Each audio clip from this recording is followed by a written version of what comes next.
Well, hello and welcome to another exciting edition of Geometry Concepts and Skills. This is Mr. Kramer again, and today we're going to be looking at using perpendicular and parallel lines. Now, basically what today is going to be about is looking at these two theorems that I got right here.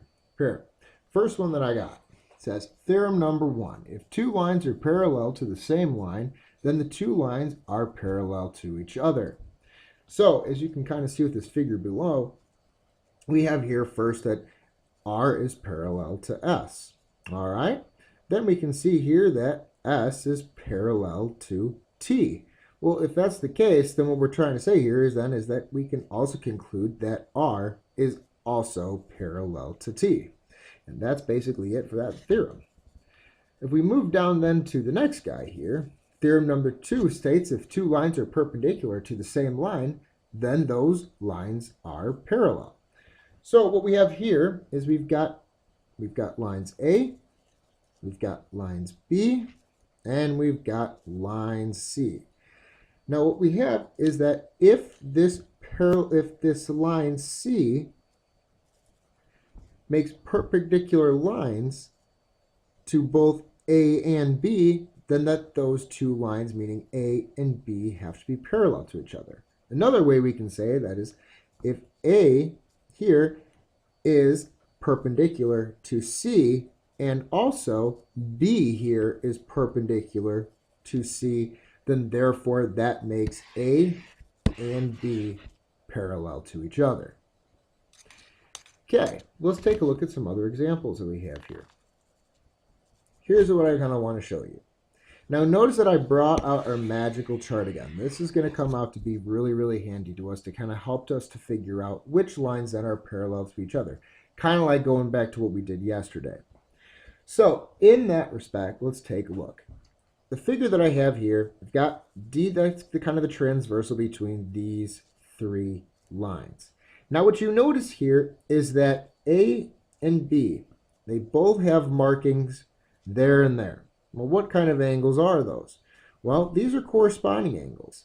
So like yesterday, corresponding angles prove that those two particular lines have to be parallel with each other. Well, what about then this guy C?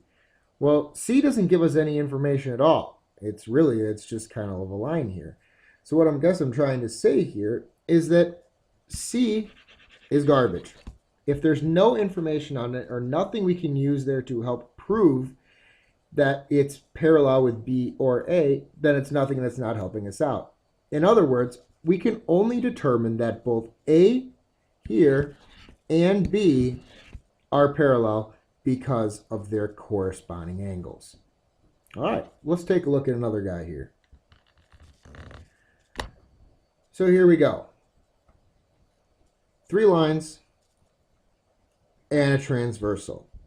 Now what we can tell here is that with line Q being cut with line P, we can get a congruent angle right here with a congruent angle down right here.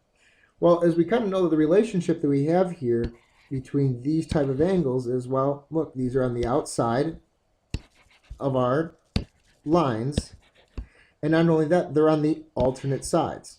Essentially what I'm trying to say is that these angles make these alternate exterior angles. Well, those alternate exterior angles are proving that here, let me kind of get rid of this junk, is that Q and S are then parallel to each other.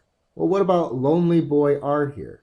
Well, we don't know anything about R. R doesn't have any congruent angles with line Q or S, nor nothing we can say, oh, these are supplementary to each other or add up to 180. I mean, we don't have any same side interior, same side exterior. Really, we don't know anything about R in retrospect to both Q and S. In other words, it's garbage. We don't need it. It's nothing there that's important, and we're not going to use any bit from it.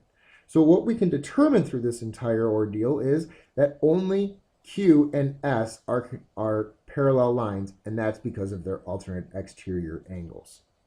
All right, almost done here. Got a few more of these problems. So the question here is what value of x will make J parallel to K? Well, first what we need to take a look at is what is the relationship that we have here with this 90-degree angle here, and that angle here, that is 6x. Well, as you can kind of tell, those two angles right there are same side interior angles. Same side interior angles add up to 180 degrees. If you remember, we can kind of look back in our chart if we need to do that as well. See, same side interior angles add up to 180 degrees.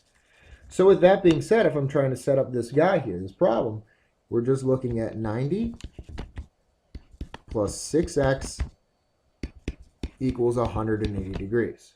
How do I get 6x or start to get x by itself? Subtract 90 from 180, and therefore I get 6x equals 90. How do we get x by itself?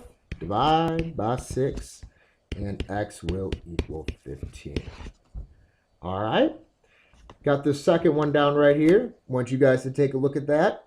Let me know what you guys think. We're going to be checking that over in class tomorrow. All right. That's really it for today. Again, not too bad of a lesson. If you got any questions, you please let Storvik and I know tomorrow. And I hope you guys have a good rest of the day. We'll talk to you soon. Bye-bye.